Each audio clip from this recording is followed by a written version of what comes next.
Hey everybody, it's Jenny at Liberty Canine Rescue Ranch. We're in Missouri here. Junkies here of business. Alright, well I guess we're going to get started. So we are starting to do Ask the Dog Trainer. We do Trainer Tip Tuesdays, so we'll likely be doing the Ask the Dog Trainer Q&As on Tuesdays, coinciding with those Trainer Tip Tuesdays. So we hope that you guys get some really valuable information from these lives. We hope that over time we get lots and lots of questions. We want to answer them. We have a lot of knowledge and information and we want to share it with everybody. So I'm going to go ahead and get started. We did get a couple questions sent in to us. So one of the questions was, what do you do when you are encountering dogs if they are off leash and your dog is on leash? It's a great question. There's a lot of different things that you can do. Unfortunately, it's really hard, obviously, to control somebody else's dog if it's off leash. It's especially hard if they have no control of their dog. So usually you see it like you're out on a bike trail or somewhere in the woods and your dog is either on or off leash. Either way, it's under control. And you know, down the way you see somebody coming in hot with their whatever flying ahead of them and they're trying to yell for it and it's not listening at all. And they're maybe yelling like, hey, he's friendly. And you're like, well, mine's not. You know, or you don't know. They might not like each other when they meet and then you got a dog fight on your hands. So it is tricky. There are lots of tricks that you can use. You can bring like a walking stick with you to create space. And kind of put it in between the dog that's off leash and your dog. Another thing that you can try to do is stay between the two dogs. So putting your dog in a sit behind you and trying to be a barrier between yourself and the other dog. Obviously, you want to be careful if it's an aggressive dog. Some people carry air horns or bear spray. It just kind of depends on how intense you want to be. I have had to kick dogs before. I've had dogs out at like a rest stop on a trip and they're on leash and we're going to potty break and then this dog comes flying at us and it's not friendly. And so my options are to just let it attack my dog or try to do something. And I had 3 dogs. So my only option was for me to try to be the barrier between that dog and my dogs. So I ended up putting my dogs in a sit, getting in front of them, and I just had to use my feet to try to get that dog away. And the whole time the owners are like, come here, Fluffy, Fluffy, you know, and the dog's ears are off. So it was great. They ended up getting the dog, and we didn't have an incident, but he kept coming back for more, and I had to just keep, you know, kind of booting him away. So obviously, you know, if you're, some people are going to say, oh, you're going to kick the dog, and it's like, well, I'm not going to let that dog put holes in my dog either. So to me, I will do whatever it takes to keep the dogs that are in my care safe, whether it's like my personal dogs or I have training dogs out or it's the rescue dogs. I'm not going to let random dogs just come up to them, especially if they're not under control or on a leash. I won't even do it on leash. But it's very intimidating and threatening for a dog that is under control or under, you know, obedience with their owner and they're behaving, and then there's just this dog coming in hot. So a lot of dogs feel threatened by that, and especially if they're not just like an overly friendly, confident, social dog that's been exposed to a lot. That makes them like super extra nervous. And then usually the owner, the handler, gets really nervous, and then the dog feels that, and then things just escalate. And so one of the best things that you can do is also to try to tell the owner, grab your dog, get your dog on a leash. When that happened to me at that rest stop, that's what I had to tell them. They're like yelling and it's just not helping. And I'm like, you need to come over here and grab your dog. Like they were just standing there watching him run away. Like they thought he was going to come back if they called him.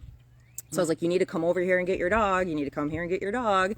And I happen to have a dog with me that was kind of reactive because he'd had a lot of bad experiences with other dogs. And so like he was behaving and I had him in a sit and he was doing great. But like I wouldn't expect him to just sit there and let another dog attack him. So yeah, anyways, that situation ended up well. Nobody got hurt.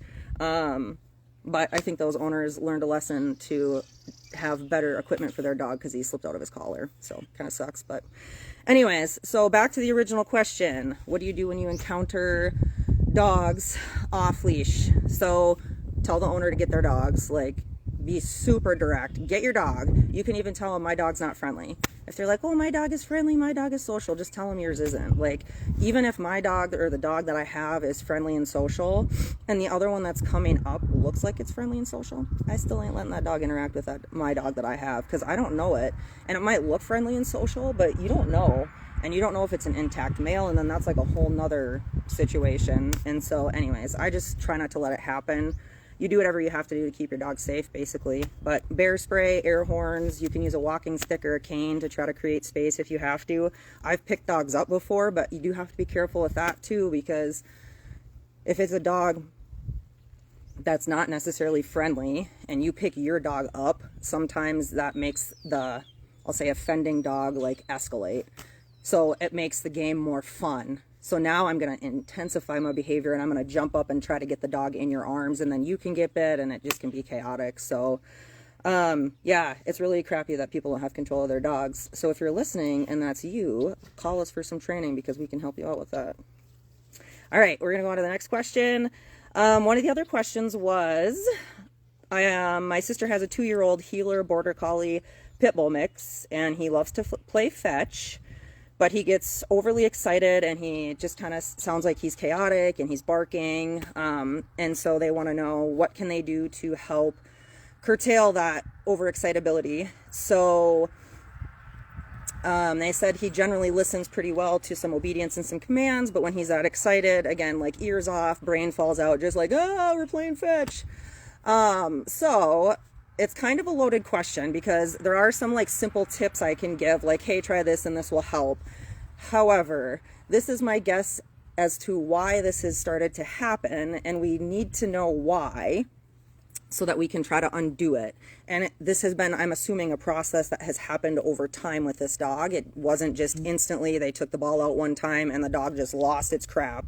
So probably what happened, to, you know, not any fault of the owners intentionally, is they would want to teach the dog how to play fetch. So what's one thing you can do to teach a dog something? You make it fun and you motivate them. So they probably got all excited. Let's go play fetch. Let's go play fetch. And then they make it a game, and then the dog's getting rewarded, whether it's with food or praise or more fetch.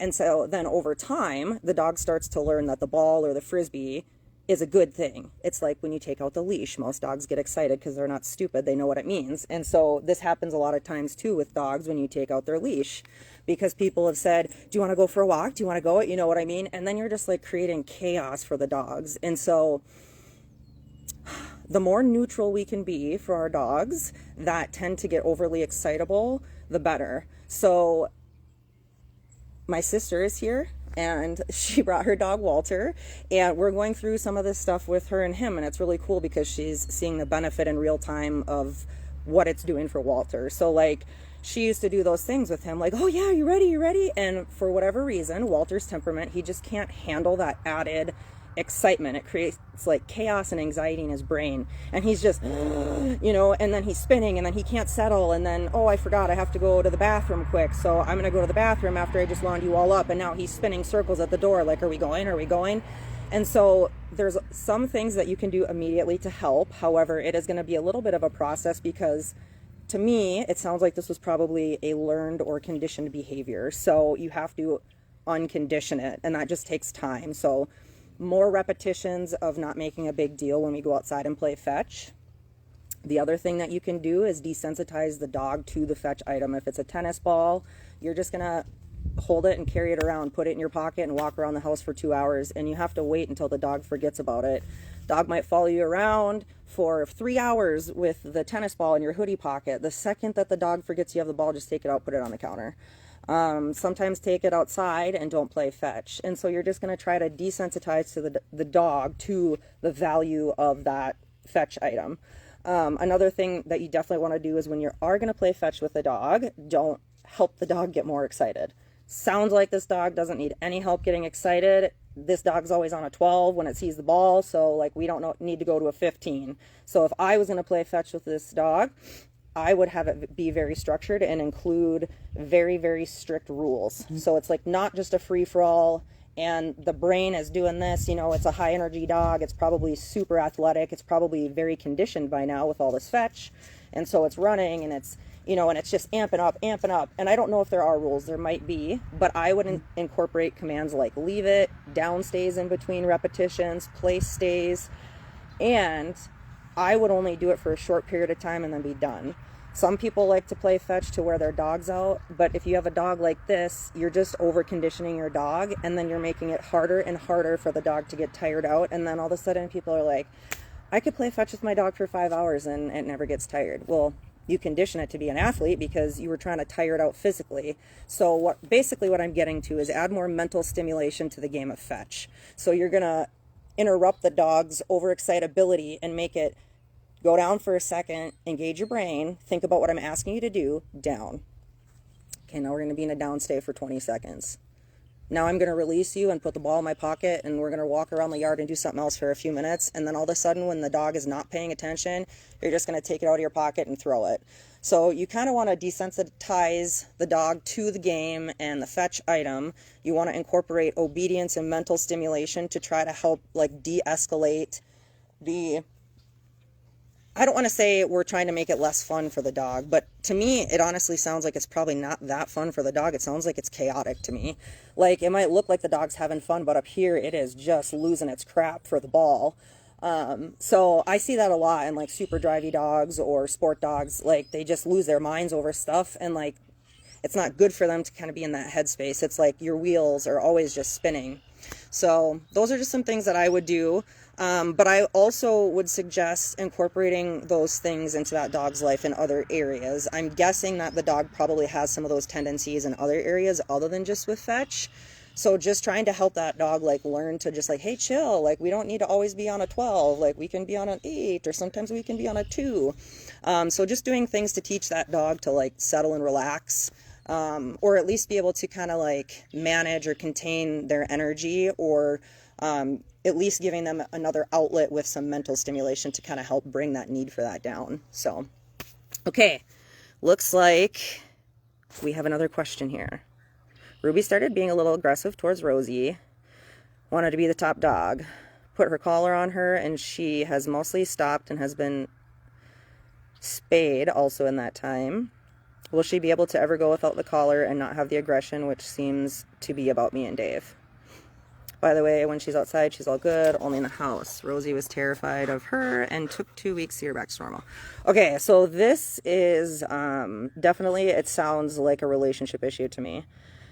So what that means is if you're saying that Ruby is being aggressive towards Rosie when it has to do with you and Dave, it sounds like she's resource guarding you.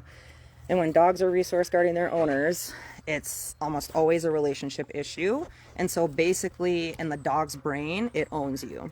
So when dogs resource guard, typically it's like food and toys and bones, but they can resource guard furniture and water and all kinds of other things. And they can definitely resource guard people. So like anything that a dog finds valuable or as a resource to them, they can resource guard. So if your dog is resource guarding you, then we need to do like a little bit of a hierarchy reversal in your relationship in with your dogs and then in your home. So we basically want to teach Ruby that she does not own you. And there's a couple ways that you can do that. One is to take away some privileges. So I don't know what her structure is like in your home, but if she just has free roam of the house all the time, doesn't have to be crated at night, we don't do like, any obedience or, make them work for their food. It's kind of just a free for all.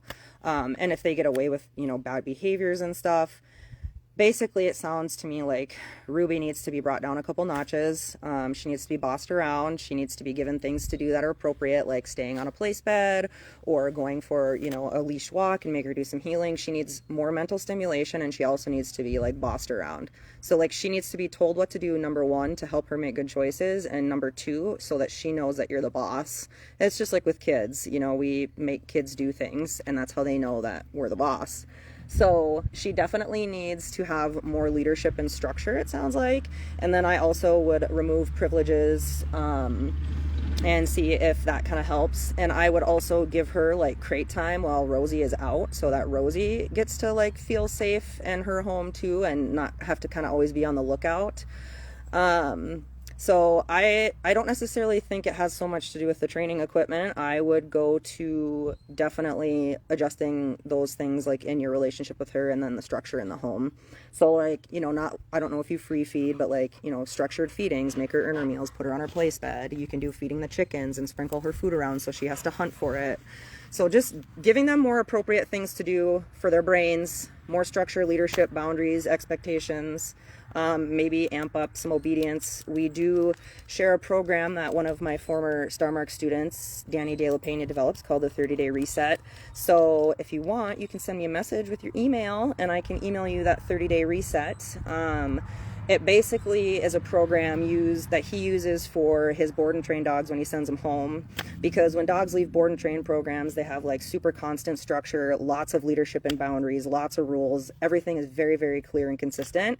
And then they go home and a lot of people just, you know, woo, free for all. It's back to how it was. Like, let's party. And so, you know, the dog is already having to go back into an environment where it got away with those things previously.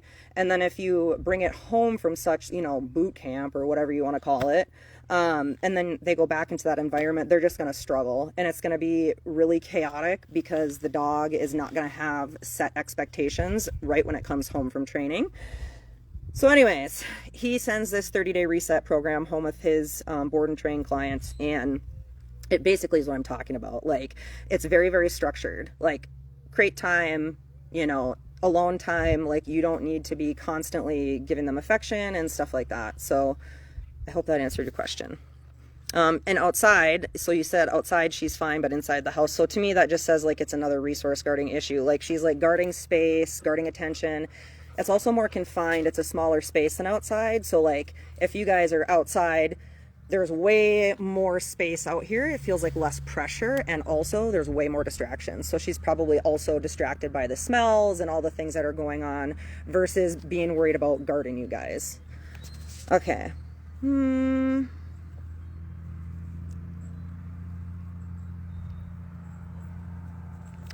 Oh, you're welcome, Pookie. Okay. I think those were the main questions that we had. So I'm just going to talk about a couple other things if you guys are interested. So one thing I want to just give an update about is our 2 long-term rescues that we have. So Reese and Biscuit have been with us for a really long time. They're both exceptional dogs, and they are they're done with their training. So we're really trying to find them homes. They're both fully off-leash trained. They both love other dogs. They both like people. Reese is pretty big. I think she'd love to be like out on a farm somewhere. Biscuit is pretty active, so she would need a pretty active home, and she would love to have another dog to play with. So I would love to be able to find those 2 dogs homes. They've been with us for like 6 months or more. So if we got those 2 homes, then all of our long-term guys would be on their way. So all right, next I wanted to talk about the academy. So our the Liberty Canine Academy for Professional Dog Trainers is officially completed. It is uploaded. It is done. It has been an entire year in the making. Okay, I shouldn't say that it's done because now I have to go back and do all my editing and whatever. This is like our test version, but the curriculum is done. It has taken thousands and thousands and thousands of hours.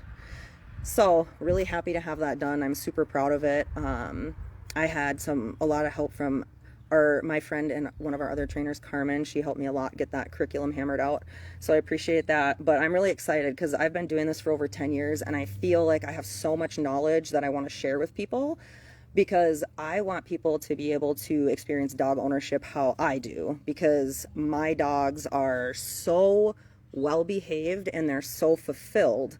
And the reason that they're fulfilled is because they get all the things that they need: clear communication, mental stimulation, physical activity. They get lots of good stuff.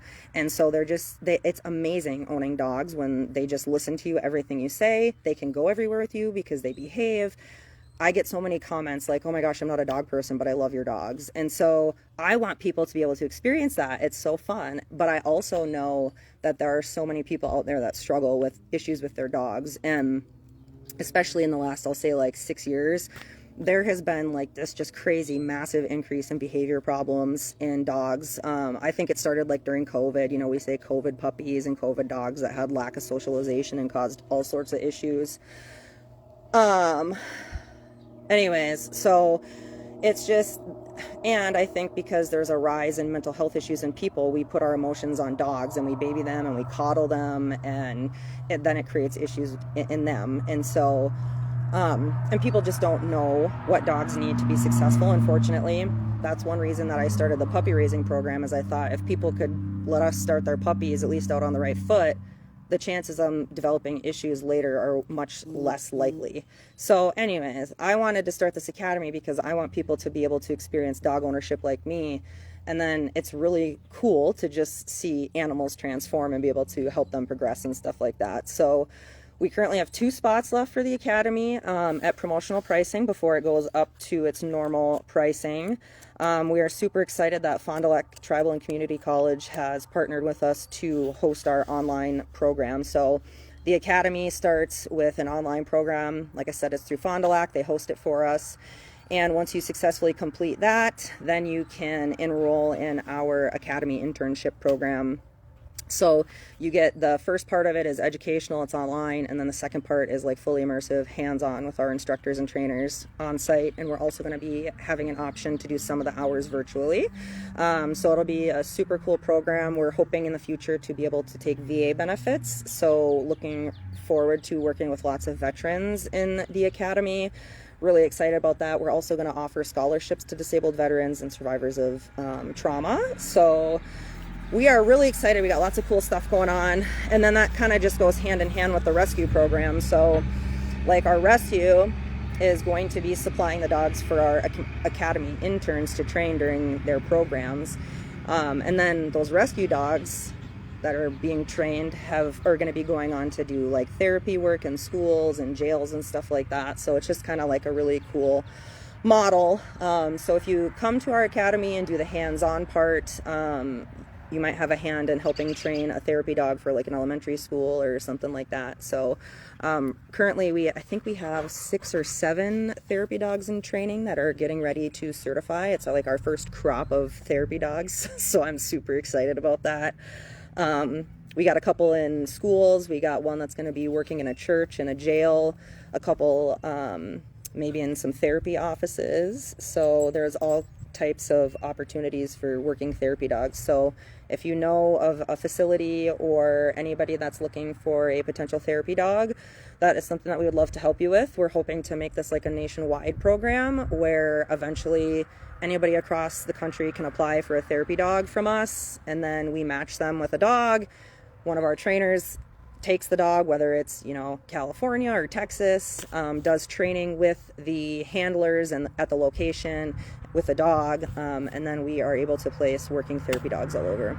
So we're super excited about that. We also are looking to go to find some potential breeders that would be willing to donate some puppies to our therapy program. So the other thing that the puppies would do is help teach our academy interns, like our puppy raising program, like actual hands-on with puppies. So if there's any breeders out there that are looking to make a difference, we are a 501c3, so you can donate a puppy and it's a tax write-off. So if there's any breeders out there, especially like labs and Goldens, or smaller breed dogs, open to others for sure. Also open to rescue puppies, of course. So most of our therapy dogs so far have been rescues. We have had a couple donated purebreds, but anyways, we're always looking for really well-tempered dogs that can go out in the communities and make a difference. So all right, the other thing that I wanted to talk about is our ambassador program. So my dear friend Emma Grover wanted to somehow make a difference and get involved and help me in the rescue, because she is super awesome and very supportive, and she's badass, and she knows a lot of people, and she knows a lot of cool stuff, and she loves dogs, and she loves me. So she was like, I want to help you. So we came up with this ambassador idea, or she did, and we've kind of formulated this like group. And so the ambassadors are basically volunteers, but it's more than just I shouldn't say just a volunteer. It's like there's specific requirements. Like we have monthly meetings. You're required to go to events sometimes, like share social media posts. It's kind of structured, but you can use it like on your social media or your LinkedIn profile that you're a Liberty Canine Rescue Ranch ambassador. And we're looking for all sorts of people that have different types of skills. Like some of our ambassadors are volunteers that come and play with our rescue dogs.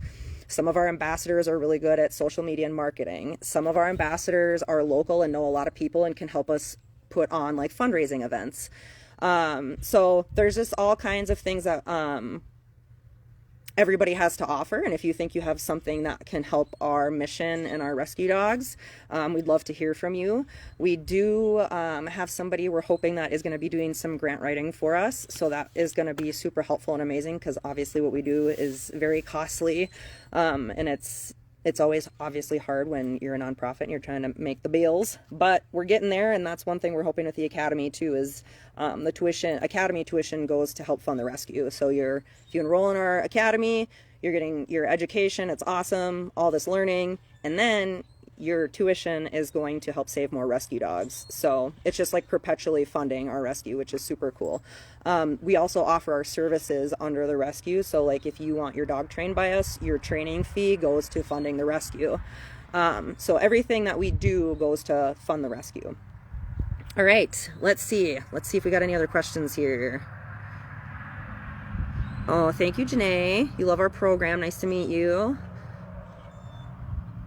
Oh, thank you, Bridget. I'm glad you're happy with the training. Oh, Newton. Okay, Northern Lakes Rescue. So we help train Newton for Northern Lakes Rescue. They're one of our rescue partners. And we try to offer free and reduced training to our rescue partners. One, to help make some of their dogs more adoptable if they have any quirks or any training needs. And then we also helped train a couple therapy dogs for our rescue partners so that they could have a dog from their organization trained as a therapy dog out in the community as an ambassador for their program, their rescue, also like as an advertisement for us and what we do. So Newton, that's so exciting. We had him when he was a puppy. He's been enjoying his nursing home visits. I love that. That makes me super happy. Cool. All right, well, I just want to say that I'm super grateful for everybody's support. I'm really excited about all the stuff that we're doing and we have coming up. I think things are going really, really smoothly here.